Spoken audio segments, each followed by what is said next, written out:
welcome back to our interviews, and today we have Laura, a really amazing person who helps a lot of kids in our college who might struggle with getting used to the education again. And she even got our Heroes Award recently at Staffordshire University, so congratulations on that. Thank you very much. Right, so nice to see you again. I've talked to you once, 2 years ago, but I do remember you. The way you welcomed me in college was really nice, so I want to say thank you for that. And I think we should start with our first question, which is quite the same for everybody. It's a very simple one. And how long have you been in further education for? So I've worked at Stoke-on-Trent College since I left school. I finished school, did my last exam on the Thursday and started working here on the Monday. I was an apprentice in the gym, so I did something called training credits where I did an apprenticeship and then went on to modern apprenticeship.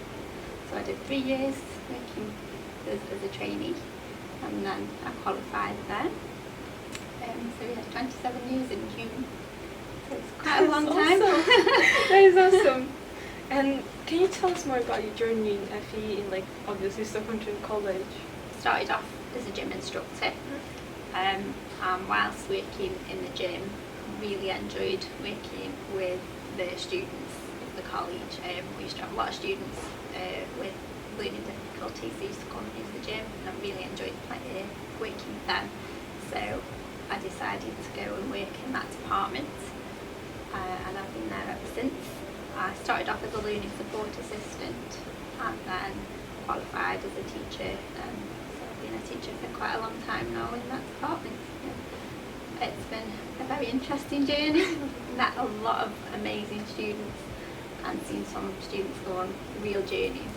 And it's so nice. I always bump into them off Hanley and see the students and tell me what they're doing. It's so nice to see that they've really developed.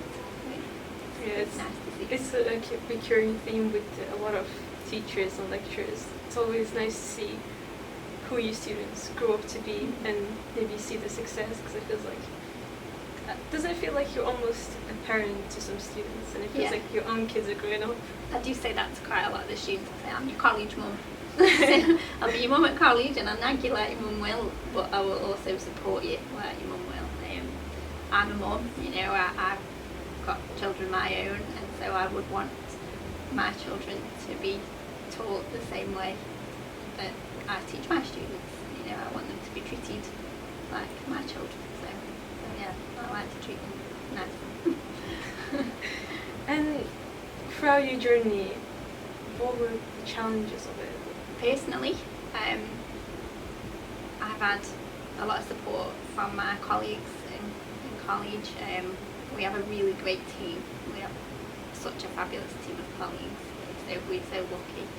So anytime there's been any bad times, we've kind of helped each other through. Challenge in college has probably been Ofsted. It's such a lot of pressure. The college is such a fabulous place, and Ofsted only see a little snapshot. Yeah. So it's quite a lot of pressure on everybody then in college when Ofsted are coming. So it's quite a challenge, but it's good to see that Ofsted can see the good things that are going on.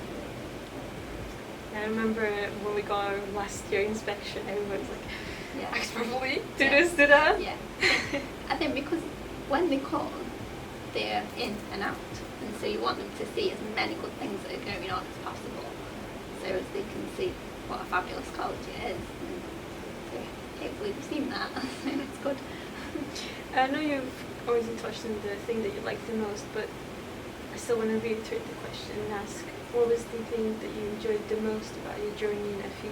It is the students. Every year we have a celebration at the end of the year, and I just feel so proud of it. Our students start off at the beginning of the year quite nervous, quite unconfident, and by the end of the year you can really see that they've developed and grown. It makes it for me. We're working with the students. We have got some amazing people here, and it's so nice to see what they can do with their life. I think it's not only we got some really amazing students, I think it's people like you who help those amazing students to develop that characteristics better. to not be afraid of showing themselves. I think it's a lot of work from you. One of our strap lines in class is "Don't stop, don't give up," and we say it quite often, and it's a bit of a standing joke.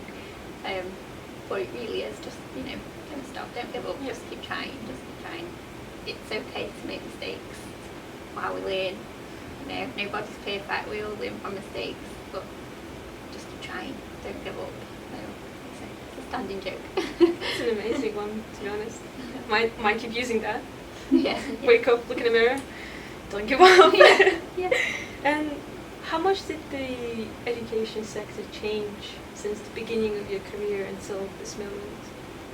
There's always changes with funding.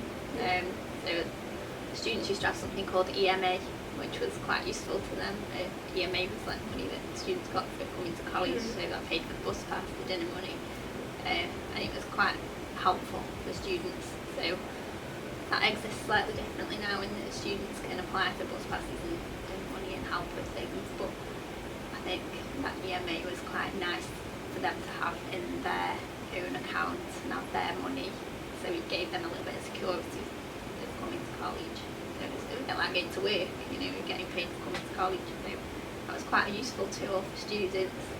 So wherever funding lies is always something government that I don't know about. To be honest, I think another good point about the EMA is that it kind of almost gives a lesson to students how to use their money. Yeah. I wish we had more lessons about how to use your finances, because it's really important. But there's actually, I've heard about it from our lecturers.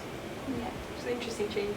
It's a very useful tool, because you say, well, you don't get your EMA if you don't come to college, so everybody was in all the time.